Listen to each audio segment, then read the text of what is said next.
بسم اللہ الرحمن الرحیم۔ السلام علیکم ناظرین، آج ہمارے سبق کا مفہوم ہے کتاب و سنت کو مضبوطی سے تھامنا۔ نبی کریم صلی اللہ علیہ وسلم کی سنتوں کی پیروی کرنے کا بیان۔ صحیح بخاری شریف 2212، سیدنا ابو ہریرہ رضی اللہ تعالیٰ عنہ کہتے ہیں کہ رسول اللہ صلی اللہ علیہ وسلم نے فرمایا، میری ساری امت جنت میں داخل ہوں گی مگر جو انکار کرے گا وہ داخل نہیں ہوگا۔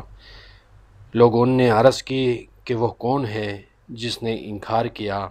فرمایا، جس نے میری اطاعت کی وہ تو جنت میں جائے گا، اور جس نے میری عملاً نافرمانی کی اس نے انکار کیا اور وہ جنت میں داخل نہیں ہوگا۔ حدیث مبارکہ صحیح بخاری شریف 2213، سیدنا جابر بن عبداللہ رضی اللہ تعالیٰ عنہ کہتے ہیں، نبی کریم صلی اللہ علیہ وسلم کی خدمت میں چند فرشتے حاضر ہوئے۔ آپ صلی اللہ علیہ وآلہ وسلم اس وقت استراحت فرما رہے تھے۔ بعض فرشتوں نے کہا کہ یہ سوتے ہیں، بعض نے کہا ان کی آنکھ سوتی ہے مگر دل جاگتا ہے۔ پھر وہ کہنے لگے کہ تمہارے ان صاحب یعنی رسول اللہ صلی اللہ علیہ وسلم کی ایک مثال ہے، وہ مثال تو بیان کرو۔ بعض فرشتوں نے کہا کہ یہ تو سوتے ہیں، بعض نے کہا آنکھ سوتی ہے مگر دل جاگتا ہے۔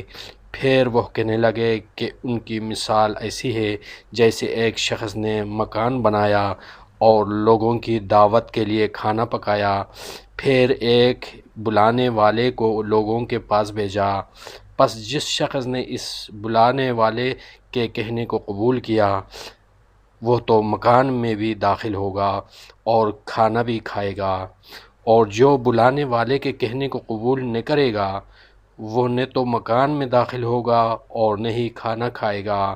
پھر انہوں نے کہا کہ ان کی توضیح کرو۔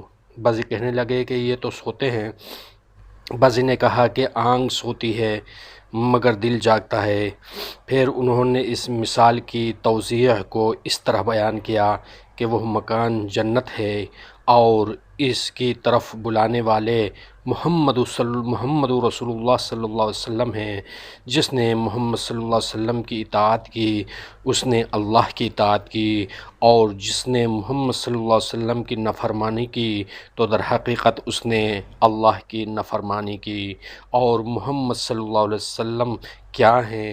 گویا کہ اچھے کو برے سے جدا کرنے والے ہیں۔ صدق اللہ العظیم۔ اگلے ایپیسوڈ تک اجازت دیجیے۔ اللہ نگہبان۔